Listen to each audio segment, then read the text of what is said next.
Hello everyone, it's Jeff here again, back in 2019 with you all. It's my first video of the new year. I had a little bit of a break from the VC this past week. I had this actually the first time in my life I was ever able to get Christmas week off as vacation.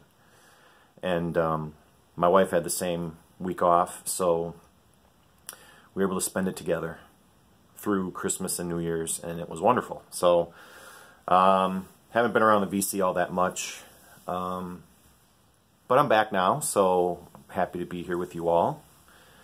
Glad to see we all made it into the new year, and I will be more active. I've already started watching. I'm behind on videos.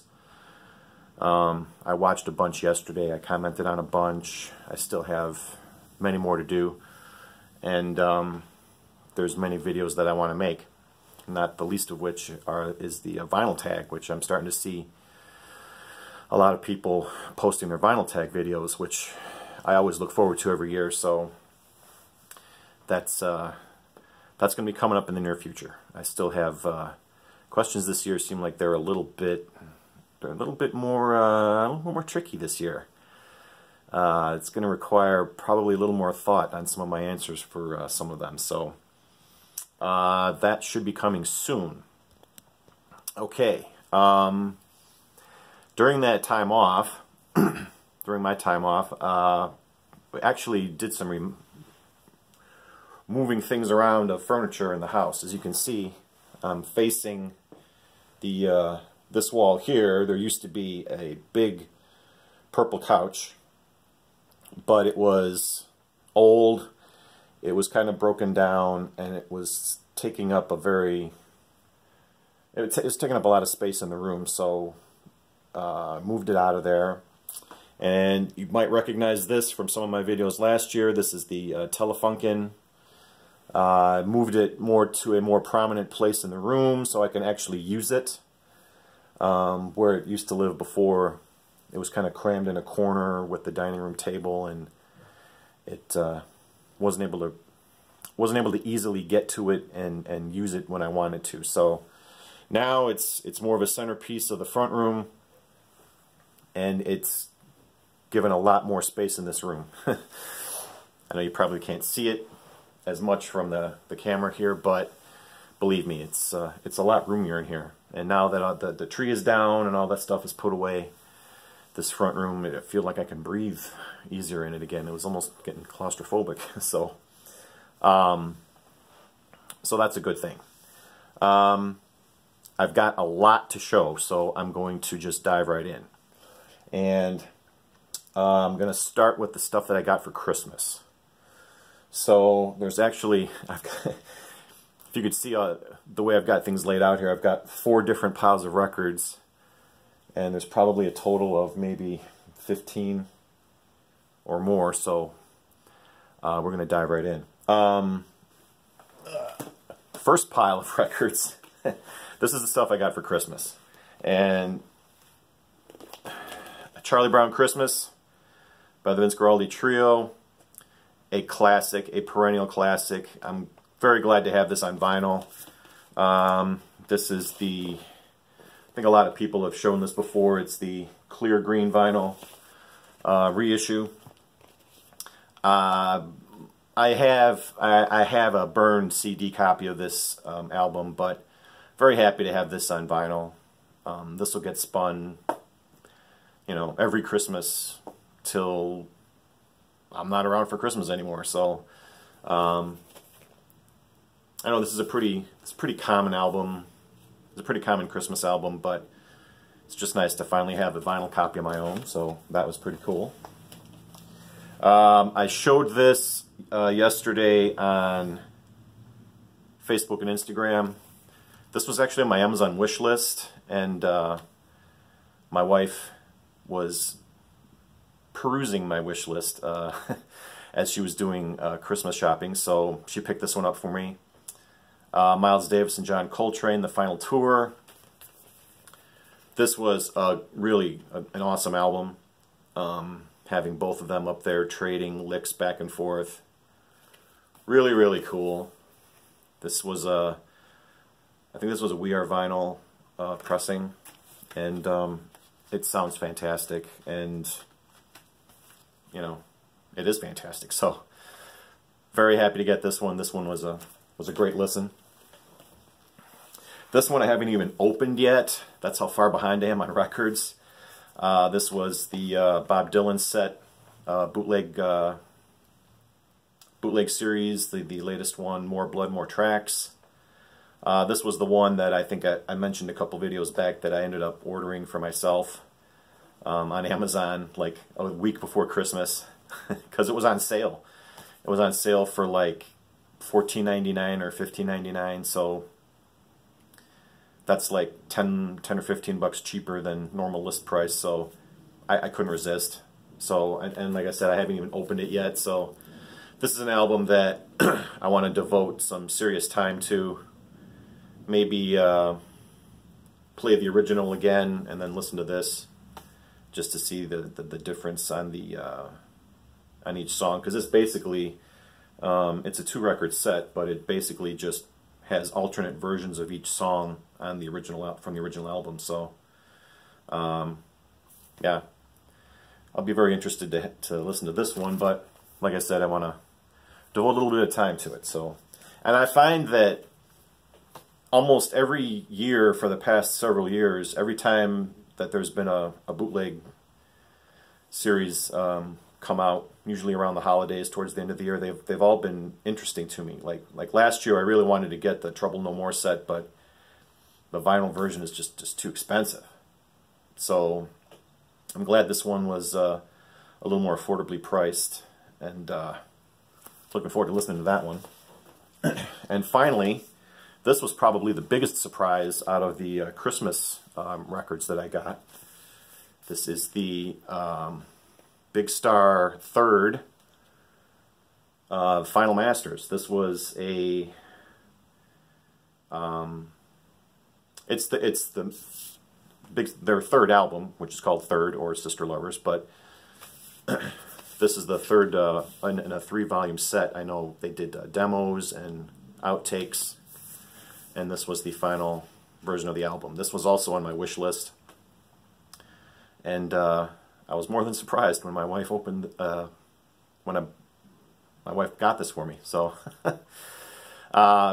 very eager to listen to this one too. There's going to be a ton of records vying for playtime here in the near future, and I have a bunch more to show you that is going to be fighting for some playtime. But this is going to be near the top of the list because I've never listened to the third album before, so I'm going to be very curious to see how this sounds, because from what I've heard from others, like I think Hannah mentioned this album is more of a departure from their first two. So I'm going to be very curious and interested to see what this one's going to sound like. So this was the most surprising of the bunch that I'd gotten for Christmas. So okay, now I had also received a VCLT from Redco Music, and there's a bit of a backstory here, because on New Year's Eve, which was just a couple days ago, my wife's cousin had texted her saying that he was getting rid of his stereo equipment, and were we interested in any of it. And then he listed, he had, or I should say he still has, they were all from like 70s vintage stuff. Like he had a Sansui amp. I can't remember the model number right off the top of my head, but he had an amp, he had a tuner, and he had a turntable. The amp and the tuner were both Sansui. I'm not sure what the turntable was. But he also had speakers, and I've been wanting to upgrade my one pair of speakers that I inherited, 7 or 8 years ago from my old girlfriend. When she left, she basically just left them behind, and I had to work on them a little bit to make them sound good, because the foam surrounds had completely rotted away, so I had to replace those. And They're smallish bookshelf type speakers, so I just wanted something with a little more power. So my wife's cousin had a pair of Kenwood KL7090 speakers, which I'll probably show in a future video. I'm looking at them right now, but I'm not going to fumble around with the camera to show them to you. I posted pictures of them on Instagram and Facebook for any of you who are friends with me there. And on New Year's Eve, we went there, and he lives about an hour away from us, and I looked at them, and we visited, and I ended up buying the speakers. And records, too, which is going to be another pile that I have to show you. So, I'm trying to talk fast here. And bottom line, it rained all day on New Year's Eve. All day. And I was gone most of the day.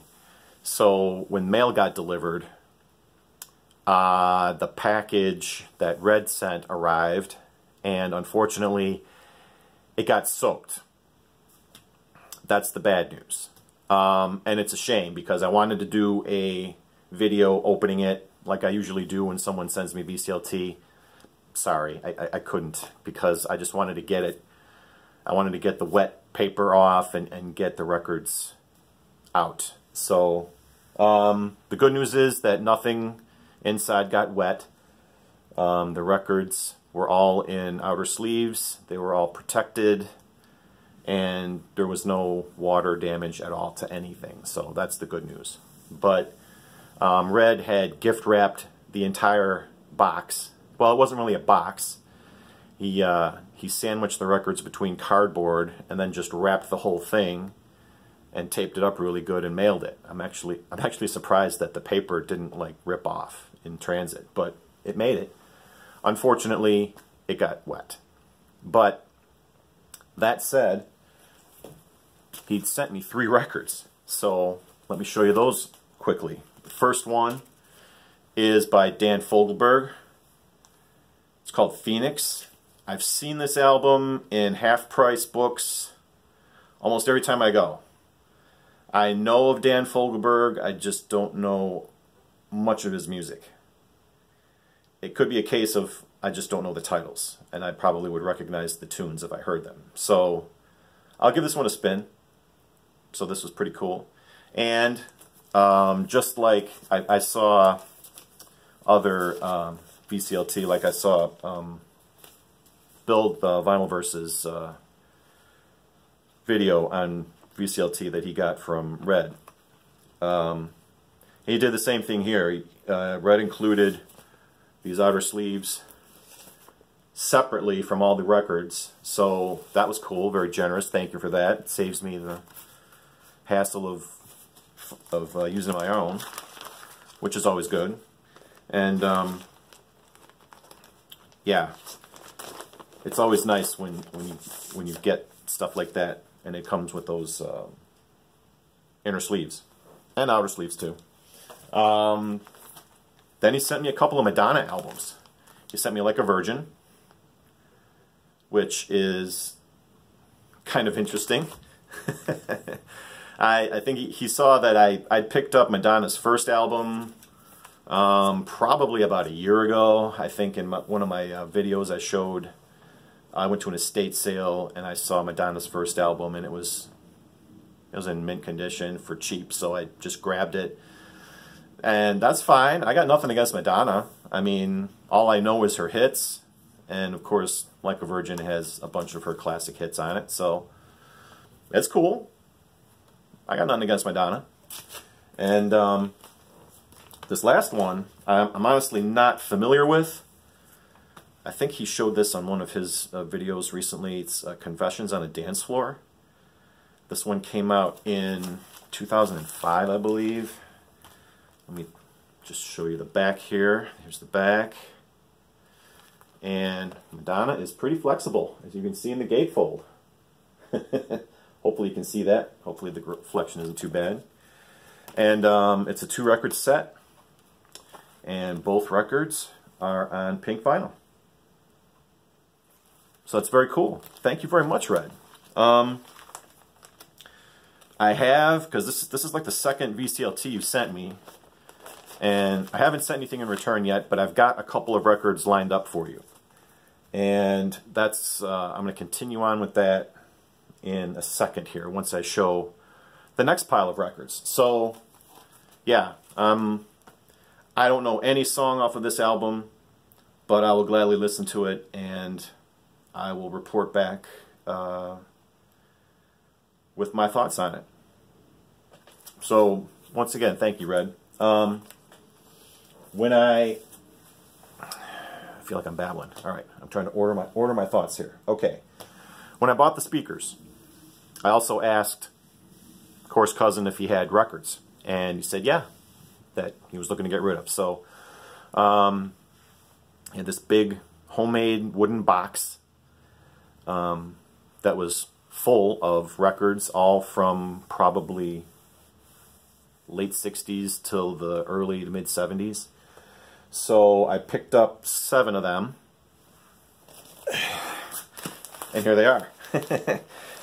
First one is Blind Faith. This is the Blind Faith album. I had this album on cassette, not with this cover. I had the original cover of the topless girl on it. That I think is it was the original cover. This is obviously not, but it's still the same record. As you can see, it's on the Atco label. So I was very glad to get that. Then I got the first album by Suzi Quatro. And I can't remember who showed this on the VC, but I know I saw this on a video, and they made it sound really interesting, and of course it went on the list, and when I was flipping through the box of records I saw this, so I grabbed it. It's got the, I don't know if you can see it, but it's got like the textured cover like Harvest had, or certain other albums. It's got a little bit of a stain here, but other than that, the record itself is in mint condition on the Bell record label. So, to be perfectly honest, sorry, I'm hitting the tripod. Everything's sliding off my lap here. Everything is slipping around here. I only know Suzi Quatro, honestly, from Happy Days, when she was Leather Tuscadero on that show. So, I'm a little curious to see what this record sounds like. So, I was glad to get that. And I will report back. All of these records are in pretty darn nice condition, all things considered.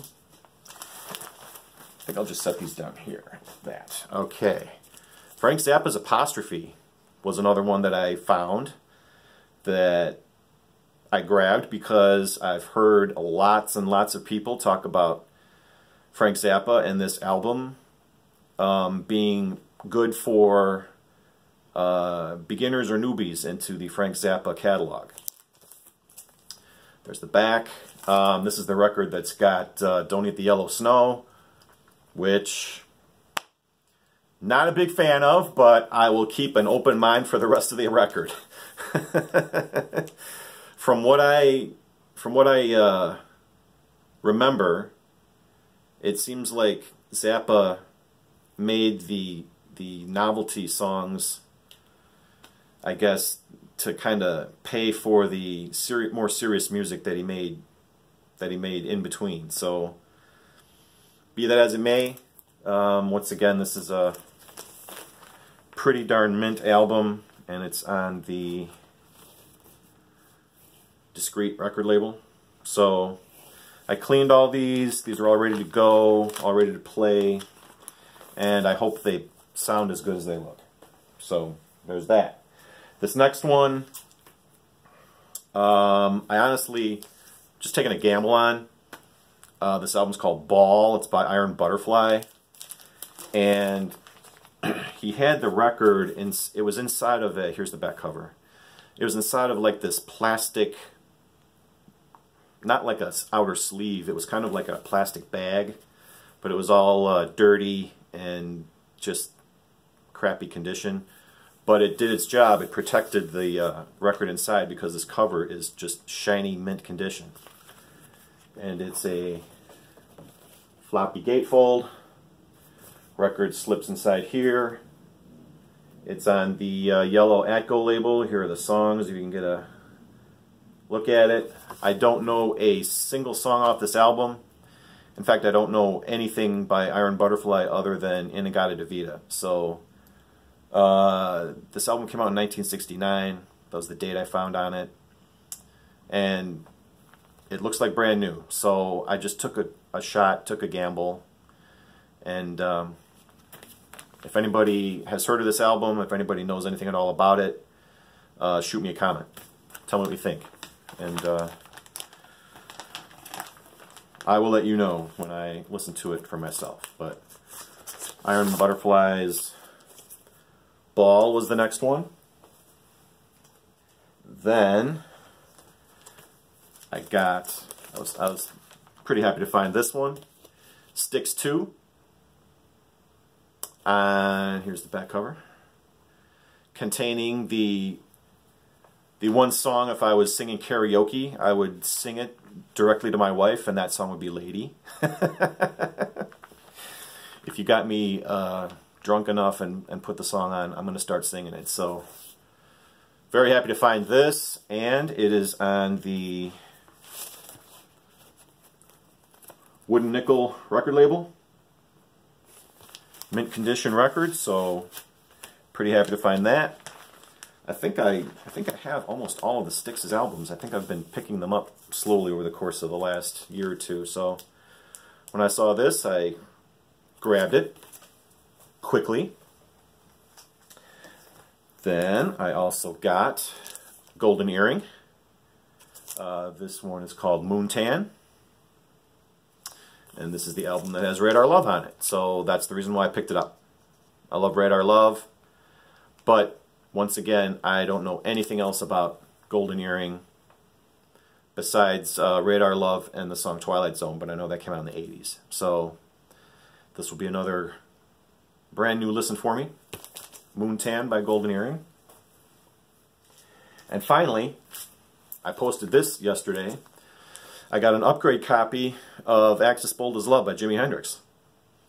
So, the copy that I have now, it's a little more beat up. It's got some scuffs on it, but this record here is like almost mint condition new. Played it yesterday. This was actually the first record I played once I hooked up the speakers, and man, it just was unbelievable. So I'm going to have to adjust my listening habits and volume levels with those speakers, because man, they were making the walls shake. And for those of you who know this album, it's just one of Jimmy's classics. I mean, man, I played this basically just to play test it, to see how it sounds. I ended up listening to the whole thing. I mean, do you really need an excuse to want to put this record on? I can't think of one. So, yeah, I was very pleased with the sound, both of the record and of the speakers. So, all 7 of these albums, I gave them $30 for. So, you know, not quite $5 a piece. I think I did pretty good. I think I was pretty fair. And the speakers were a good price also. So, even though they're older than the ones I had, they're all both in good shape. They were both well taken care of. You know, they have wood grills on them instead of plastic. You know, they were well maintained, well cared for. And I'll just do a short video in the near future here just showing them to you, because I love them. And they provide a lot more of a warm, bassy sound to counterbalance the Polk speakers I've got, which I'm looking at right now, and those are very brighter sounding. So it provides a good balance. But this record is awesome. So Red, if you're watching this, I was going to send you my old copy of this album. I don't know if you're into Hendrix. Judging by what I see you post and make videos out of, I don't know if this is actually your kind of music or not. I'm probably going to message you on Facebook and see if you're interested in this, because this was one of the albums I was going to send you as VCLT. I was going to send you my spare copy. So I'll get in touch with you about that. But I got 2 other records for you that are going to be surprises. So, but I just wanted to see if you were interested in this one. This is a classic, Axis Bold as Love. So that was a very busy Christmas and New Year's season.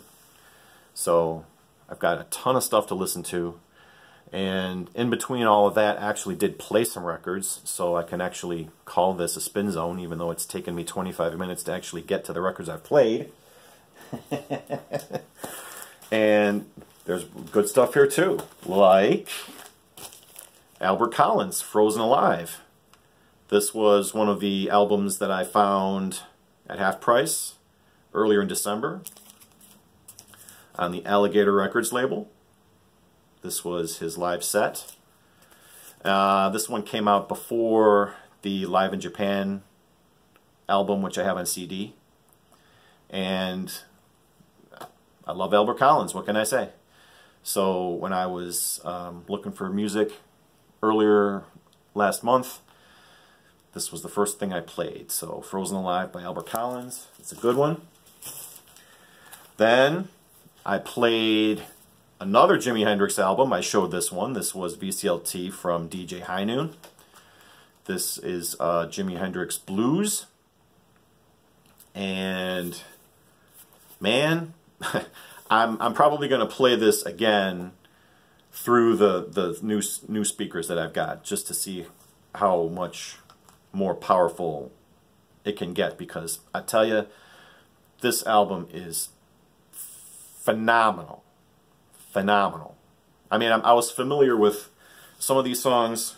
Oh, there's not a track list on here, but Hear My Train A-Comin' acoustic opens up the album, which I've seen. There's a video of it out on YouTube, which you can watch, which was nice because you don't get to hear too much of Jimmy playing acoustic guitar. And the album closes with the electric version. So, and in between was just, I think there were 2 different versions of Red House, which is one of my favorite Hendrix songs. And the records were in pristine, brand new condition, super quiet. The sound was just awesome. The songs were just awesome. So, yeah. I got, between this and Axis, I got a huge dose of Jimi Hendrix here while I was gone. And played this with my wife, listening also. And she's a big Hendrix fan too, and she loved this album too. So thank you, Tim. This was a great choice. Unbelievable stuff. Just unbelievable. Then that same, I think it was that same day or maybe the next day, of course, I played Brand New Morning, my Grail record that Dylan from Noble Records sent me. My wife had never heard of this album either, and when I played it, she was like really surprised how good it sounded, you know. And when I showed this on Facebook, I think it was Andrew from Tales from the Crate made a comment saying that this album is kind of like Seeger's Nebraska, which I think is a pretty accurate comparison. I mean, it's not as dark as Nebraska, but it's just Seeger by himself, either on guitar or piano. See, he's there. It's kind of hard to see the back cover, but he's sitting there at a piano. And yeah, I don't know why this never got reissued. I don't know why Seeger hates this album. I know it didn't sell, but this was before he really got famous. I think this, I wish they would reissue this. But yeah, I was floored when I saw this, and I couldn't wait to play it. So once again, Dylan, thank you. This was an awesome, awesome gift and an awesome album. Brand New Morning. I don't really have a Grail record now. I was thinking what new record would be like my #1 Grail, and I don't have one right now, so that's, I don't know. And then after that,